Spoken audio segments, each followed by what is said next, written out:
జరిగింది. జరిగినటువంటి వాస్తవాలన్నీ కూడా నేను సిఐడి వారి నోటీస్‌కి తీసుకొని వెళ్ళాను. ఆ రోజున నేను లేను, అసలు నాకు తెలీదు ఈ విషయం గురించి కూడా.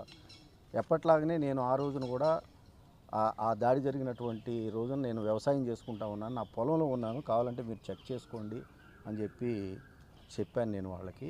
వాళ్ళు అడిగిన మిగతా ప్రశ్నలన్నిటికి కూడా నేను పూర్తిగా నాకు తెలిసినంత మటుకి నేను సమాధానం చెప్పడం జరిగింది. అసలు నాకు నోటీస్ ఇవ్వటం అని అంటేనే ఎంత దారుణమో ఆలోచించమని చెప్పి నేను కోరుతా ఉన్నా అందరినీ కూడా.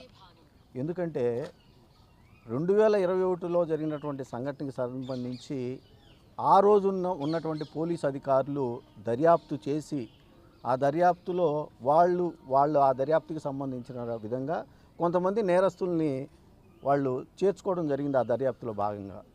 మళ్ళీ ఈ ప్రభుత్వం వచ్చిన తర్వాత కూడా మరికొంతమందిని ఆ దాడికి సంబంధించి అదే దర్యాప్తులో యాడ్ చేయడం జరిగింది.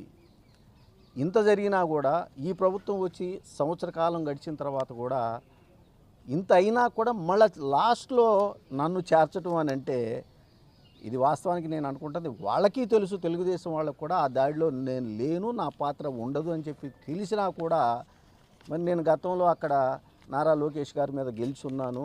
మరి 2014 నుంచి 2019 వరకు అప్పుడు తెలుగుదేశం అధికారంలో ఉండగా చంద్రబాబు నాయుడు గారు చేసినటువంటి ప్రజా వ్యతిరేక విధానాలన్నింటినీ నేను ఎదుర్కోవడం కూడా అందరికీ తెలిసినటువంటి విషయమే. ఇలాంటివన్నీ కూడా దృష్టిలో పెట్టుకొని రాజకీయ కక్షనే నేపథ్యంగా చేసుకొని ఛార్జ్ షీట్ వేసేటటువంటి చివరి తరుణంలో నా మీద ఈ కేసులో నన్ను ముద్దాయిగా చేర్చారని చెప్పి నేను భావిస్తూ ఉన్నా. ఎత్తుకుంటారు నాకు తెలిసి, ఎక్కడన్నా ఏదో ఒక దొంగ కేసులో ఇతన్ని పెట్టాలి అని చెప్పి. ఏది దొరక్క, ఏది లేక, దొరకటం అనేది కాదు, అసలు ఏది ఉండదు. ఎవరిని అడిగినా కూడా చెప్తారు తప్పుడు విధానాలు కానీ తప్పుడు పనులు కానీ మేము చేసేవాళ్ళం కానే కాదు. ఎక్కడ ఎటువంటి లోపాలు తప్పులు లేవు కాబట్టి ఏదో ఒక కేసులో ఇరికించాలి అని చెప్పేసి లాస్ట్కి ఛార్జ్ షీట్ వేసేటటువంటి సమయంలో నేను వ్యక్తిగతంగా